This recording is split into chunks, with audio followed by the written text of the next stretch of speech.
혈당 관리를 위해서 운동이 중요한 거 너무나 잘 알고 있지만 체력적으로, 시간적으로도 여건이 안 되시는 분도 계실 겁니다. 그래서 오늘은 제가 혈당 관리에 도움이 되는데 시간도 많이 안 잡아먹고 집 안에서 간단히 하실 수 있는 운동에 대해서 알려드리려고 합니다. 이 운동 하시게 되면 그날 당일의 식후 혈당 자체를 바로 낮출 수가 있습니다. 혈당 관리를 위해서 운동이 중요한 거 평소에 근력 운동 열심히 하시고 식후에 가벼운 산책 정도의 운동 하시는 것들 너무나 잘 알고 있지만 우리 밥 먹고 나면 어떻게 되죠? 그냥 누워서 TV 보고 싶으시죠? 운동 자체가 습관되지 않은 분들도 있고 퇴근 늦게 하고 집에 와서 일단은 밥부터 먹어야 되잖아요. 밥 먹고 나면 밥 이미 늦어 있고 또 소화시켜야 되는데 운동할 수도 없잖아요. 체력적으로, 시간적으로도 여건이 안 되시는 분도 계실 겁니다. 그래서 오늘은 제가 혈당 관리에 도움이 되는데 시간도 많이 안 잡아먹고 집 안에서 간단히 하실 수 있는 운동에 대해서 알려드리려고 합니다. 집에서 하는 운동들은 대부분이 식사 후에 하시지 않을까 생각이 됩니다. 식사 후에 TV 앞에서 앉아있는 상태에서 조금 가볍게 하는 그런 운동 위주로 좀 알려드리려고 하는데요. 정말 쉽고 효과도 정말 좋으니까 오늘 알려드린 운동 꼭 집에서 해보셨으면 좋겠습니다. 본격적인 얘기 시작하기 전에 구독과 좋아요 부탁드리겠습니다. 집에서 쉽게 누구나 할 수 있는 혈당 관리 운동 첫 번째는 뒤꿈치 들기 운동입니다. 연구에 따르면 식사 후에 뒤꿈치 운동 한 그룹과 하지 않은 그룹을 비교했을 때 뒤꿈치 들기 운동 한 그룹이 혈당 감소폭이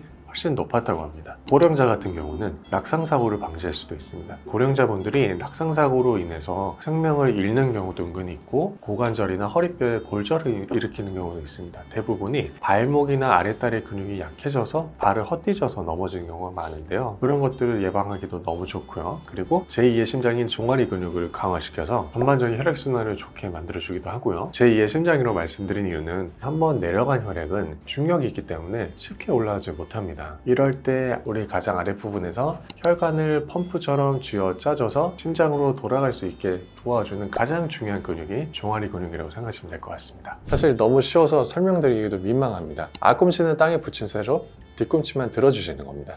이런 식으로 좀 빠르게 속도감 있게 하셔도 되고요. 내가 조금 더 근육의 자극을 느끼고 싶으시면 올라갈 때는 한 2초 정도, 하나, 둘, 이 상태에서 살짝 2초 정도 멈춰주는 겁니다.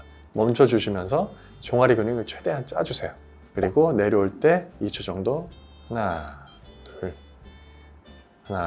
둘 올라갔다가 2초 정도 짜주시고 하나, 둘 이런 식으로 하셔도 좋고요. 다만 또 주의하실 거는 이런 식으로 다리를 떠는 식으로 반동을 주시는 것은 좋지 않습니다. 이렇게 되면 우리가 원하는 근육 부위에 타겟이 되는 것이 아니라 발목 주변의 아킬레스건 같은 힘줄에만 자극이 가기 때문에 나중에 오히려 통증을 일으킬 수가 있습니다. 약간은 절제된 동작으로 천천히 올렸다가 내려갔다 이런 식으로 운동을 해주세요. 옛날에 어르신들이 다리 떨지 말라고 하는 데는 다 이유가 있는 것 같습니다. 뒤꿈치 운동 같은 경우는 실제로 앉아 있는 상태에서 여러분이 점심시간 이후 또 회사에 앉아서 하실 수 있고요. 저녁 후에 앞에서 드라마 보면서 하실 수도 있고 어디서든 편하게 하실 수 있는 운동이라 너무 강추드리는 운동입니다. 두 번째는 스트레칭인데요. 뒷다리 근육이 햄스트링 스트레칭과 고관절 주변에 있는 근육, 골반 쪽 근육을 풀어주는 스트레칭 두 가지에 대해 알려드리겠습니다. 첫 번째는 햄스트링 스트레칭이었습니다. 가장 먼저 다리를 앞으로 뻗으신 상태에서 발 앞꿈치를 약간 내 몸쪽으로 당겨주시고 이 상태에서 상체를 앞으로 숙이시면 됩니다.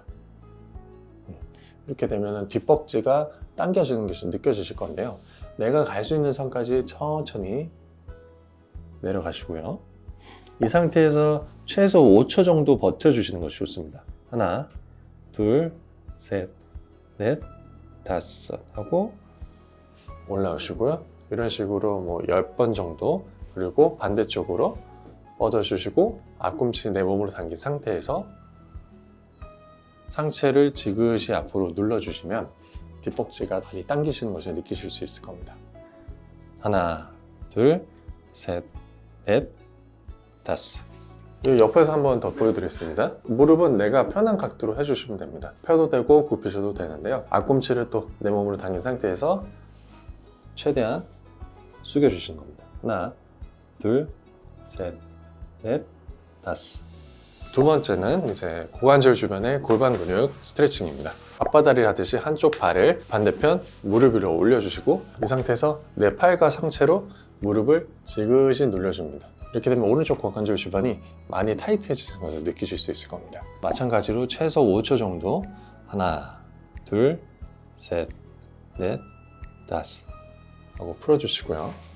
자, 반대쪽도 올려주시고 지그시 하나, 둘, 셋, 넷, 다섯, 여섯, 일곱, 여덟, 아홉, 열. 내가 필요한 만큼 충분히 풀어주시면 좋을 것 같습니다. 고관절이 중요한 이유는 또 혈당뿐만이 아니라 여러분이 앉아 계실 때 고관절이 많이 타이트하신 분들은 허리가 굽혀지게 됩니다. 그렇게 되면 이제 예를 들어 옆에서 보시면 이런 식으로 되어 있으신 거죠. 근데 고관절이 충분히 풀려 계신 분들은 앉을 때 허리를 이렇게 곧게 펴시는데도 훨씬 도움이 되실 겁니다.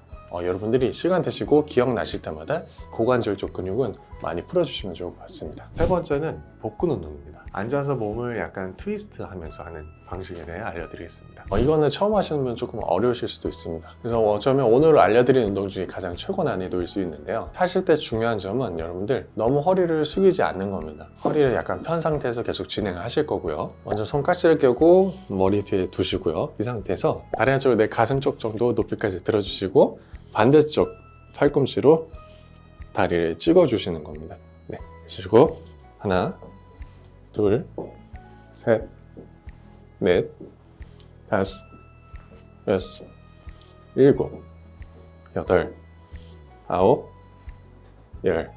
힘드네요. 이런 식으로 한 8번에서 12번 정도. 처음 하시는 분들은 이 정도 개수면 충분하시고요. 세트 같은 경우는 한 3세트에서 5세트 정도 해주시면 좋을 것 같습니다. 이렇게 되면 여러분 복근, 배 전체적으로 되게 단단해지는 걸 느끼실 수 있을 겁니다. 이 운동 같은 경우는 여러 가지 넓은 부위에 있는 근육을 동시에 동원하는 거기 때문에 혈중에 있는 포도당을 근육 쪽으로 끌어당기는 효과 때문에 혈당을 많이 낮출 수 있는 좋은 운동이고, 우리 복근을 움직이게 되면 어떻게 되죠? 복부 안에 있는 위장들을 자극을 줄 수가 있겠죠. 그렇게 되면은 소화 운동에도 긍정적인 도움을 줄 수도 있습니다. 네 번째는 혈당이 가장 중요한 게 우리 다리 허벅지 근육이죠. 허벅지 근육 중에 앞쪽인 대퇴사두근을 단련시킬 수 있는 운동을 알려드리도록 하겠습니다. 모든 근육 운동이 좋지만 혈당이 가장 중요한 근육 허벅지인 건 다 아시죠? 앉아서 하는 허벅지 운동인데 너무 쉽습니다. 그냥 다리를 들어 올려주면 됩니다. 이런 식으로 무릎을 쭉 펴주시고요. 핀 상태에서 앞벅지에 힘을 충분히 주면서 최대한 자극을 느끼시는 겁니다. 이것도 조금 천천히 하시면 좋습니다. 툭 차주시는 게 아니고요. 천천히 하나, 둘, 2초 정도 멈췄다가 하나, 둘, 내려주시고, 내릴 때도 툭 떨어뜨리시는 것보다 최대한 버티시면서 천천히 하나, 둘, 내려오시는 게 훨씬 자극도 좋고 운동기가 더 큽니다. 왼쪽도 똑같이 하나, 둘, 2초 정도 하나, 둘, 하나, 둘. 이런 식으로 양쪽 번갈아 가면서 8번씩 해도 되고 8번, 8번 이런 식으로 3세트에서 5세트 정도 하시면 좋을 것 같습니다.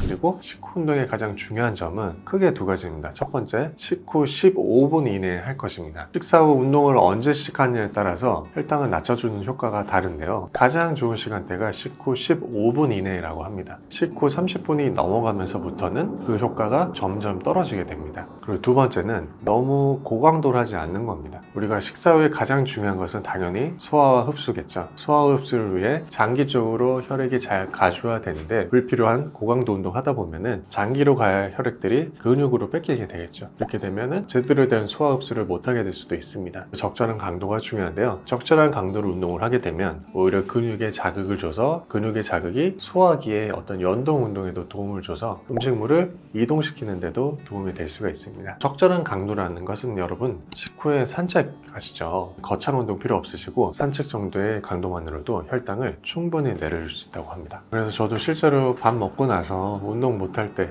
산책 못했을 때 아래서 아무도 모르게 종아리 까딱까딱 하면서 조금 긴장도 풀고 운동을 해주는 편입니다. 어려운 것도 아니고 효과도 좋기 때문에 여러분들 꼭 한번 해보셨으면 좋겠습니다. 여러분 오늘 알려드린 이 운동 하시게 되면 그날 당일의 식후 혈당 자체를 바로 낮출 수가 있습니다. 연속 혈당 측정기 한번 해보신 분들이 있으실 텐데요. 실제로 이걸 착용해 보시고 운동을 하시면 혈당이 바로 떨어지는 것을 보실 수가 있을 겁니다. 할 때마다 효과를 보시고 할 때마다 나의 혈당 스파이크를 예방하고 막아줄 수 있는 거기 때문에 생각날 때마다 꾸준히 매일매일 하시면 좋습니다. 그래서 중요한 것은 하루라도 빨리 시작해서 이것을 습관화 루틴으로 만드시는 것이 중요합니다. 평소에 이만큼씩 요동치던 혈당들이 급하지 않게 안정권 박스 내에서 오르락내리락 하실 수 있을 겁니다. 지금 바로 한번 시작해보세요. 제가 이때까지 여러 가지 식단 알려드렸고 스쿼트 운동 같은 것도 알려드렸었고요. 기본적인 식후에 할 수 있는 운동들, 스트레칭도 알려드렸으니까 이런 것들 잘 실천해 보시면 건강한 혈당 유지하는 데 도움이 되실 것 같습니다. 오늘 영상이 도움이 되셨다면 구독과 좋아요, 알림 설정 부탁드리고요. 주변에 운동하고 싶은데 시간 많이 안 계신 분들 계시면 이 영상 널리